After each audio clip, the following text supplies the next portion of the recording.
bersepakat untuk melaksanakan simulasi debat bahasa Indonesia yang keempat dalam rangka mempersiapkan diri saat mengikuti lomba debat bahasa Indonesia yang insya Allah akan diadakan pada Januari 2024. Salawat beserta salam semoga selalu tercurah limpahkan kepada Nabi besar Muhammad SAW,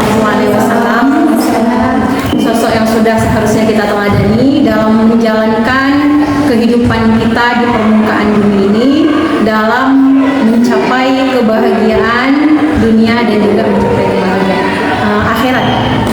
Baik, untuk hari ini masing-masing tim debat dari SMA Negeri 1 Pasir Raja akan melaksanakan simulasi debat dengan mosi smartphone sering disalahgunakan dalam kegiatan belajar. Baik, seperti simulasi debat sebelumnya, aturan perdebatan kita pada pagi hari ini, pembicara 1, 2, dan 3 diberikan waktu untuk berpidato sebanyak 5 menit, sedangkan pembicara penyimpul untuk masing-masing tim diberikan waktu berpidatonya sebanyak lebih kurang 3 menit. Baik, pada pembicara pertama dari tim pro, silakan menyampaikan pidatonya dengan mosi smartphone sering disalahgunakan dalam kegiatan belajar. Kepada pembicara pertama dipersilakan.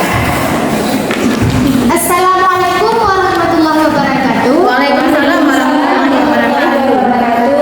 Para dewan juri yang terhormat, moderator, penjaga waktu, guru pembimbing, rekan tim kontra yang kami segani, serta tim saya yang saya banggakan.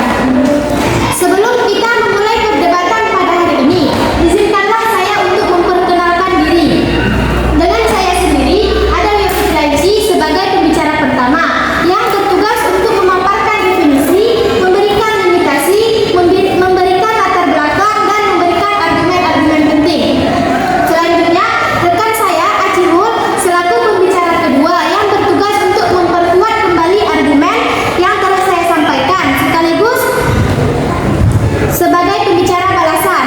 Dan rekan kami yang ketiga yaitu Fitri Irmi selaku pembicara ketiga yang bertugas untuk merekonstruksikan kembali jalan perdebatan kita pada hari ini, sekaligus memberikan contoh-contoh yang valid pada mosi ini. Selanjutnya, pembicara penyimpul dengan saya sendiri yang bertugas sebagai memberikan kesimpulan dan solusi pada mosi kita hari ini. Adapun mosi kita pada hari ini adalah smartphone sering disalahgunakan dalam kegiatan belajar. Dan kami sangat-sangat setuju dengan mosi ini dan dapat disimpulkan beberapa definisi. Smartphone adalah telepon genggam yang memiliki sistem operasi untuk masyarakat luas. Fungsinya tidak hanya untuk SMS saja dan telepon, tetapi pengguna dapat dengan bebas menambahkan aplikasi. Smartphone juga adalah alat komunikasi yang sangat ramai digunakan oleh kalangan masyarakat.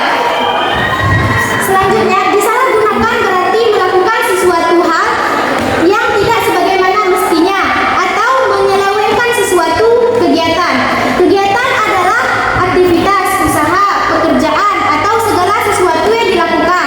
Kegiatan-kegiatan yang terjadi baik fisik maupun non-fisik.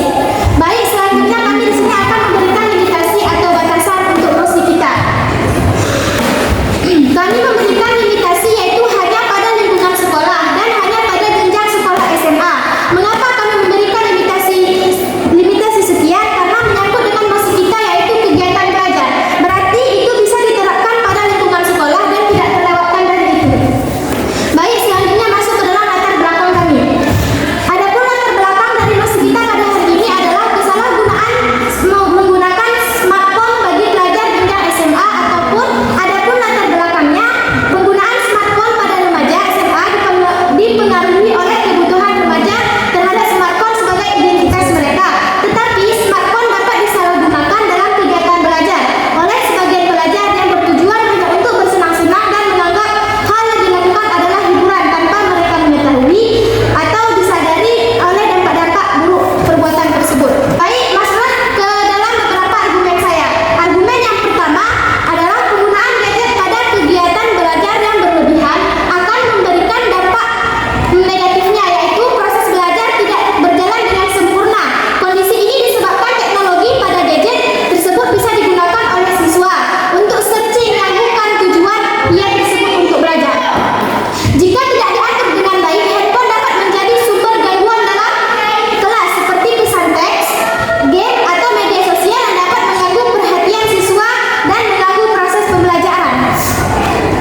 Baik, terima kasih kepada pembicara pertama dari tim Pro dengan waktu 5 menit 16 detik.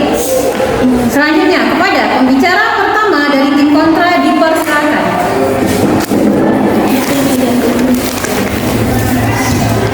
Assalamualaikum warahmatullahi wabarakatuh. Waalaikumsalam warahmatullahi wabarakatuh. Dewan juri yang saya hormati, moderator serta tim lawan yang saya segani, dan tim saya sendiri yang saya banggakan.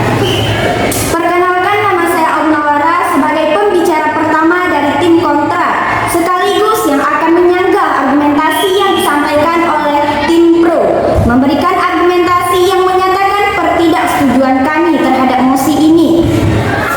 Kemudian adanya rekan saya yang bernama Cut Naya Zuraijazat sebagai pembicara kedua yang akan menyanggah argumentasi yang diberikan oleh tim lawan serta memperkuat kembali argumentasi yang saya paparkan dan memberikan argumentasi baru.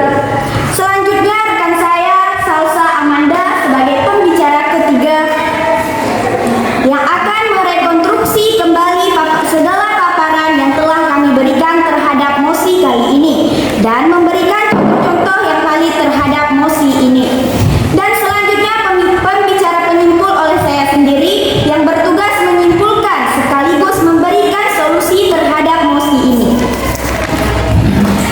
Baik, adapun mosi kita pada hari ini adalah smartphone sering disalahgunakan dalam kegiatan belajar.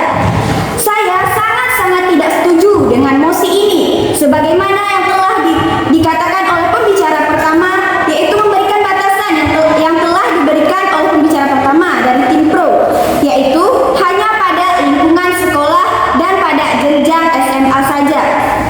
Baik, saya sangat-sangat tidak setuju dengan pembicara pertama dari tim pro yang mengatakan bahwa penggunaan gadget yang berlebihan yang dapat membawa dampak negatif seperti merekam guru di saat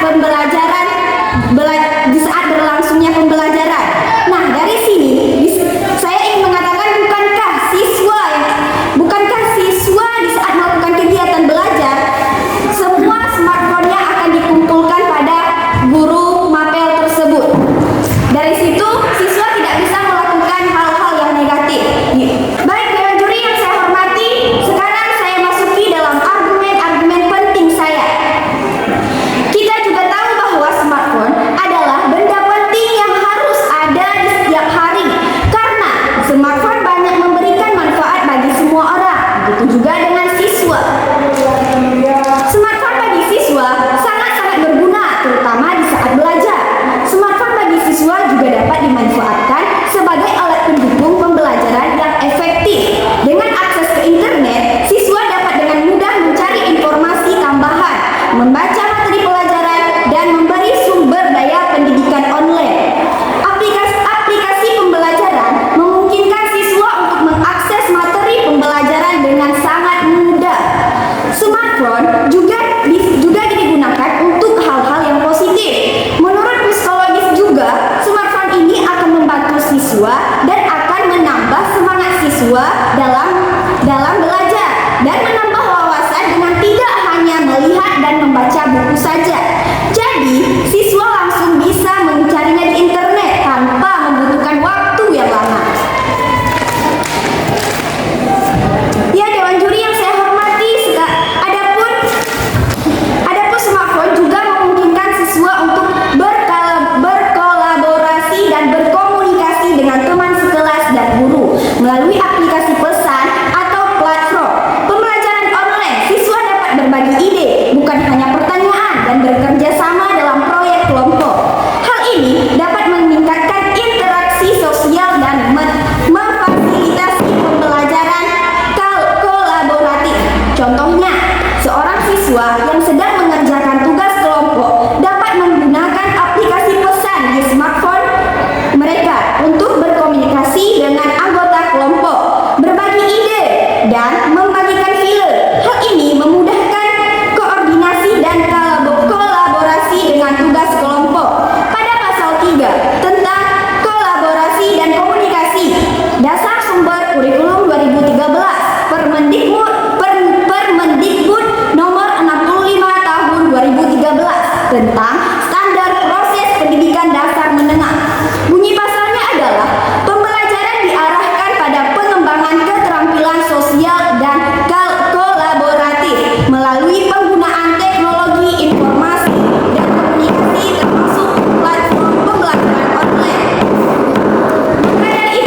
yang dilansir dari sumber media sosial pada tanggal 5 Juni. Baik, kepada pembicara kedua dari tim kontra dipersilakan. Assalamualaikum warahmatullahi wabarakatuh. Waalaikumsalam warahmatullahi wabarakatuh. Dewan juri yang saya hormati dan moderator serta tim lawan yang saya segani dan tim saya yang saya banggakan. Baiklah, selaku pembicara kedua dari tim kami, yakni tim kontra, saya sangat-sangat tidak setuju dengan mosi kali ini,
terkait menyangka pembicara kedua dari tim kontra dan merekonstruksikan kembali jalan perdebatan pada hari ini sekalipun memberikan contoh-contoh yang valid. Saya ingin menyanggah apa yang dikatakan oleh pembicara kedua tentang guru-guru yang berinteraksi baik dengan siswa-siswanya. Karena setiap guru di sekolah pasti ada juga yang tidak berinteraksi baik dengan siswanya. Dan guru tersebut yang biasanya diolok-olok oleh siswanya di smartphone karena tidak berkontribusi baik dengan siswanya. Dan Indonesia ini banyak guru-guru yang usianya sudah melebihi batas atau yang sering disebutkan sudah tua, yang sering diolok-olok seperti itu karena tidak mampu untuk berinteraksi baik lagi dengan siswanya. Baiklah, saya akan membaca argumen saya. Penggunaan gadget saat kegiatan pembelajaran dapat berpotensi jelek kepada perilaku siswa. Pada penggunaan gadget di lingkungan sekolah, anak-anak dapat secara bebas membabarkan kabar atau pembahasan yang tidak seharusnya mereka lihat. Dan juga saya dengar apalagi pada siswa-siswi SMA, di mana masa-masa SMA itu ialah masa-masa yang sudah mengenal semua hal, bahkan yang seharusnya mereka tidak mengetahuinya. Mereka bisa mengikuti hal-hal yang bahkan tidak dianjurkan untuk melakukannya. Contohnya berjoget-joget bersama-sama di ruangan kelas, bahkan sesama lawan jenis, dan dengan bangganya mereka menampakkan pada awak media, dan mereka perlahan sedikit demi sedikit menampakkan sisi buruk sekolahnya.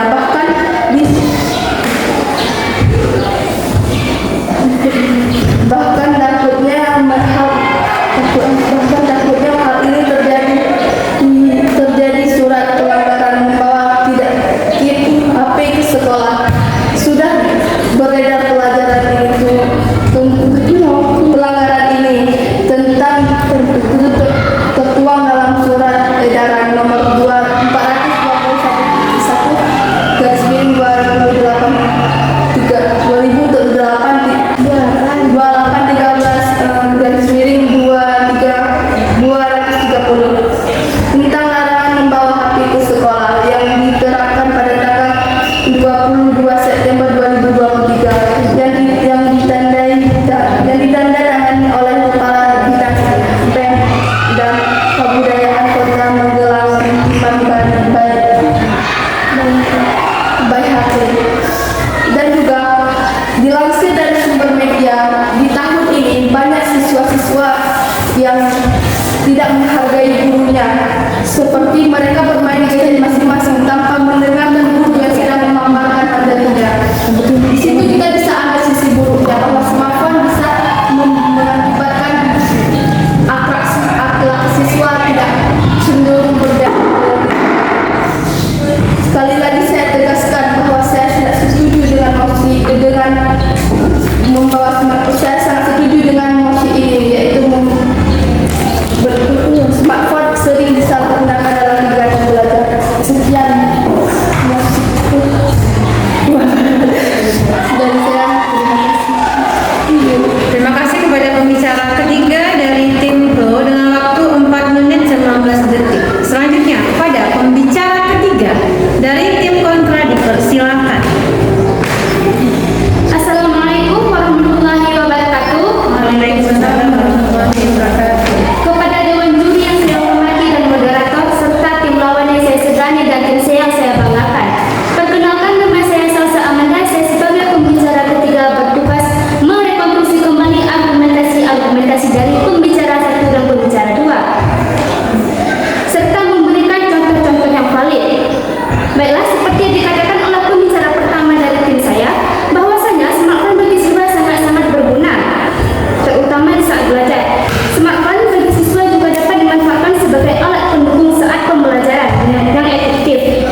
Smartphone ini akan membantu siswa dan akan menambah semangat siswa dalam menambah wawasan dengan tidak hanya melihat atau membaca buku yang membutuhkan waktu yang lama, tetapi siswa dapat langsung menonton, mendengar, bahkan bisa melihat dengan baik gambar yang ditunjukkan di dalam smartphone itu bergerak, dan begitu juga siswa-siswa akan lebih semangat dalam belajar.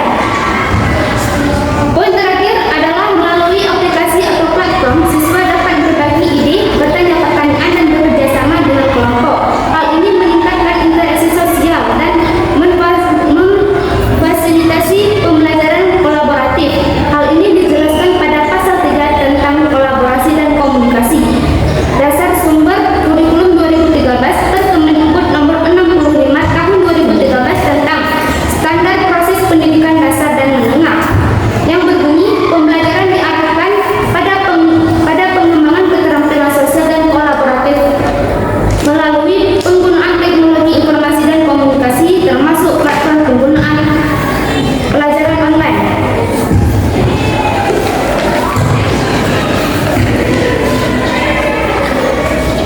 Dan dalam argumentasi selanjutnya, pembicara pertama dari tim saya mengatakan bahwa sekarang kita juga tahu bahwa semua guru itu interaktif, yaitu selalu mengawas atau mengontrol setiap siswanya, terutama juga yang bersangkutan pada masa kita pada saat ini, yaitu tentang smartphone. Bukankah ketika siswa membawa HP ke sekolah dan memasuki jam pelajaran, maka setiap siswa diharuskan untuk mengumpulkan HP-nya kepada guru mapan masing-masing? Dan tujuannya tentu saja supaya tidak terganggunya konsentrasi siswa ketika belajar, dan ketika ada mapel yang membutuhkan HP, maka HP diperbolehkan untuk siswa. Jadi dari ini saya tegaskan bahwa saya sangat-sangat tidak setuju akan masa kita pada saat ini, yaitu smartphone sering disalahgunakan dalam kegiatan belajar. Baiklah, kepada dewan juri yang saya hormati, adapun selanjutnya adalah poin-poin dalam argumentasi pembicara kedua dalam tim saya, yaitu akses ke informasi smartphone memberikan akses instan ke berbagai sumber informasi dan dapat meningkatkan pembelajaran. Undang-Undang Dasar Negara Republik Indonesia tahun 1945 pada pasal 28F ayat 1 berbunyi setiap orang berhak memperoleh pendidikan dan pengajaran dan pembelajaran. Smartphone sebagai alat pembelajaran interaktif dapat meningkatkan keterlibatan siswa. Peraturan Menteri Pendidikan dan Kebudayaan Republik Indonesia tahun 2000 Kebudayaan Pendidikan Republik Indonesia dan pada nomor 22 tahun 2016 tentang standar proses pendidikan dasar dan menengah berbunyi pembelajaran diarahkan pada penggunaan teknologi informasi dan komunikasi termasuk penggunaan alat pembelajaran interaktif untuk meningkatkan kualitas pembelajaran. Dan yang terakhir adalah tentang fleksibilitas dan mobilitas. Peraturan Menteri Pendidikan dan Kebudayaan Republik Indonesia tahun nomor 22 tahun 2016 tentang standar kompetensi dan lulusan pendidikan dasar dan menengah berbunyi pelajaran diarahkan pada aktivitas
yang sudah dilakukan.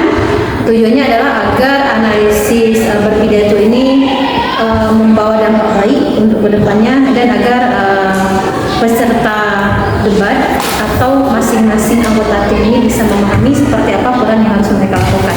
Baik, kita mulai dari pembicara pertama dari tim dulu ya. Limitasinya pada lingkungan sekolah yaitu khususnya di SMA, kemudian pada jam pelajaran. Jelasnya bukan di luar sekolah. Jadi kalau bisa katakan durasinya dari pukul 7 sampai pukul 2 siang. Seperti itu lebih murah karena dia digunakan di sekolah saja. Kemudian tadi bukan limitasinya boleh, kemudian definisinya juga boleh, kemudian argumentasinya banyak sekali di sini. Boleh, argumentasinya banyak berkaitan. Kemudian untuk tim pro, tetapi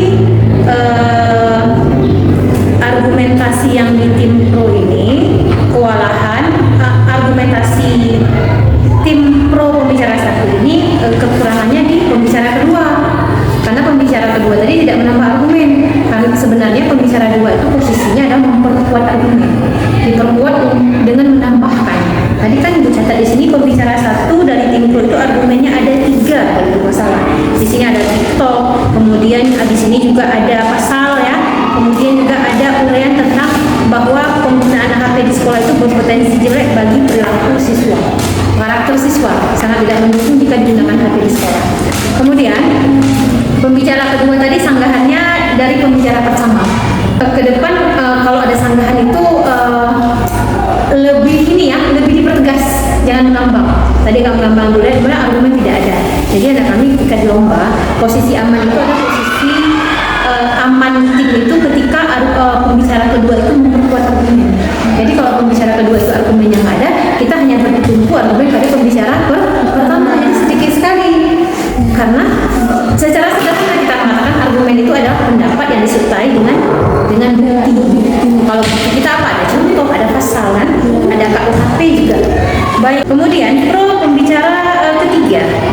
Tadi sanggahan ada, sudah agak jelas tadi sanggahannya Ibu perhatikan. Kemudian kan tugas pembicara ketiga itu kan mengulang kembali, merekonstruksi, membangun, menghidupkan kembali argumen yang sudah disampaikan oleh pembicara satu. Pembicara dua nggak ada argumen tadi, cuma sanggahan, nggak bisa dimasukkan ke rekonstruksi. Jadi di sini Ibu perhatikan perilaku negatif ada rekonstruksinya, tapi tidak mencantumkan bukti. Kemudian surat edaran ini ada dia. Surat edaran ini nggak bisa dimasukkan lagi ke pembicara ketiga karena adanya nggak mencantumkan di pembicara pertama. Surat edaran itu kan bukti, itu kan masuk ke argumentasi baru. Di sini katakan sampai dicatat surat edaran 2813 2003 ya, 230 bahwa pelanggaran HP tidak boleh dibawa ke sekolah. Ini disepakati oleh Magelang tadi ya. Iya, cuma banyak. Nah ini kan surat edaran ini kan bukti baru, argumentasi baru, nggak boleh dimasukkan pembicara ketiga, ini harus kita buang. Kecuali argumen ini ada disampaikan oleh pembicara kedua dan pembicara pertama. Nggak boleh. Dia merekonstruksi, membangun kembali sehingga argumen yang sudah diberikan oleh pembicara 1-2 itu hidup dia. Kemudian memberikan contoh baru. Jadi ketika pembicara ketiga berbicara itu, contoh-contoh yang sudah diberikan oleh pembicara 1-2 nggak usah diulang lagi. Kalian bilang saja KUHP berdasarkan ini. Seperti yang sudah diberikan oleh rekan saya pembicara 1 seperti ini. Contoh kasus baru yang bisa kita perhatikan adalah misal. Kemudian ada di sini banyak. Jadi sebenarnya Asyul tadi menyampaikan di sini ada TikTok, konten TikTok. Kemudian ada juga pasal 310. Kemudian juga ada penyalahan penggunaan HP dengan durasi yang berlebihan sehingga berdampak buruk bagi peserta didik. Seperti yang kita perhatikan selama ini, banyak sekali peserta didik itu sudah ketagihan penggunaan HP. Itu ada efek dari penggunaan durasi handphone yang berlebihan tanpa kontrol dari pihak sekolah atau tanpa kontrol dari guru mapel yang masuk. Jadi seperti itu. Baik, ya ini udah paham ya. Kepada tim kontra juga bahwa pembicara ketiga itu tidak boleh memasukkan argumen baru. Kemudian berikutnya pembicara ketiga ini maunya nanti bicaranya agak cepat. Tadi Salsa lompat bicaranya. Salsa lambat sekali bicara, kemudian mengulang contoh nggak perlu rasa, mengulang contoh nggak perlu. Contoh yang diberikan oleh mereka nggak perlu diulang lagi, tapi boleh contoh baru. Kalau seandainya tadi ada diperhatikan ada contoh-contoh beberapa contoh diulang lagi. Penjelasan, ada penjelasan diulang lagi. Itu nggak, silakan jelaskan dengan bahasa yang lebih dikuasai oleh pembicara. Jangan kita ulang lagi menjelaskan mereka. Kita cuma ingin mengambil poin penting dari apa yang mereka sampaikan. Tadi Salsa ngomongnya kurang cepat ya. Kemudian penyimpul. Untuk penyimpul kedua-dua tim itu, penyimpul tadi sudah diberikan contoh oleh Aulia Munawwarah. Jadi Aulia Munawwarah boleh kita ambil sebagai rekomendasi. Tadi kan dia mengatakan bahwa ketika dia menyampaikan penyimpul dia langsung ke bukti ya. Permen 2013 tentang ini. Kemudian Menteri Pendidikan tentang pembelajaran, tentang aplikasi Pangkon. Kita angkat buktinya dulu, jangan pendapat kita dulu. Angkat bukti. Kalau seandainya kalau ada dia tadi, kalau angkat bukti TikTok. Kemudian ada pasal. Kemudian apa lagi? Ada lagi beberapa. Contohnya langsung kita ulang lagi karena waktu 3 menit. Cuma kita tegaskan aja. Tegaskan argumentasi kita. Kemudian juga KUHP ya. Iya. KUHP dari mana nih argumennya? KUHP itu kitab undang-undang hukum pidana. Di mana pembicaraannya? Ada menyampaikan KUHP. Oh, pembicaraannya ada di pertama. Iya, singkat ya. Ada pasal 310 ayat 2 KUHP tentang merugikan reputasi seseorang. Ada ya, berarti ini ada di pembicara pertama ya. Boleh. Ya, nanti kan ketika kita berbicara penyimpul bawa buktinya dulu, kemudian baru ditegaskan. Buktinya dulu baru ditegaskan, ya. Al-Munawwarah tadi waktu penyimpulnya berapa menit Al-Munawwarah? 48 detik. Sedangkan buktinya kurang tadi ya, cuma 2 diangkat ya. Tapi ini udah jalan 2 menit 48 detik. Kedepannya harus sering ngomongnya harus cepat. Kita cepat tidak itu tergantung banyak nggak pidato yang kita sampaikan. Karena saya waktunya sedikit.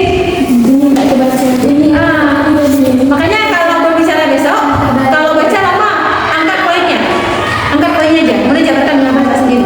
Asalkan bahasanya nggak melenceng. Baik, berikutnya nih udah ya dari tim pro ya, dari tim kontra masukan dari ibu. Kalau ada yang belum masih boleh diganti. Tadi yang disanggah ya untuk perbaikan bersama. Kalau kontra tadi 5 menit 24 detik. Ini agak lama nih. Nanti usahakan 5 menit pas berbicara. Di sini ada bantahan. Kemudian argumennya kalau Al-Munawwarah argumennya tadi buktinya banyak ya. Cuman argumen yang lemahnya di psikologisnya siapa sih? Siapa orang? Menurut psikologis membantu siswa lebih penggunaan gadget di sekolah itu membantu siswa agar lebih mudah dalam belajar. Nama orangnya siapa? Ada nggak di situ? Nggak ada. Nggak boleh. Menurut psikologis namanya siapa? Pernah dimuat di mana? Atau pernah disiarkan di aplikasi apa? Ini dia. Oh ini kan kita kan channelnya aja nih. Channelnya yang menurut guru bahasa Indonesia, menurut guru di SMA Negeri 1 Pasir Raja, bahwa siswa SMA Negeri 1 Pasir Raja ini ketika diadakan kelas meeting sering nggak datang. Siapa sih gurunya? Nggak ada kan? Jadi nggak bisa dipegang oleh juri. Jadi ini keluarannya di psikologis. Kemudian platform udah, asal ada.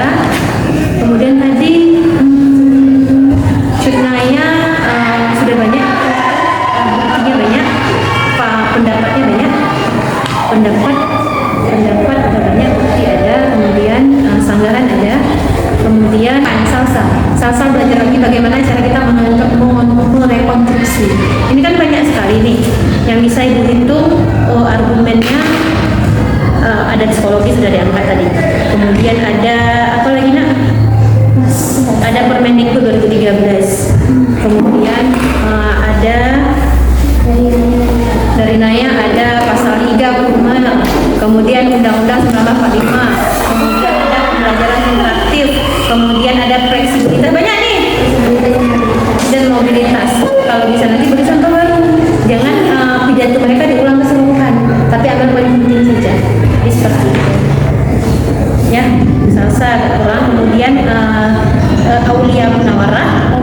Kalau banyak Al-Munawwarah, kalau banyak buktinya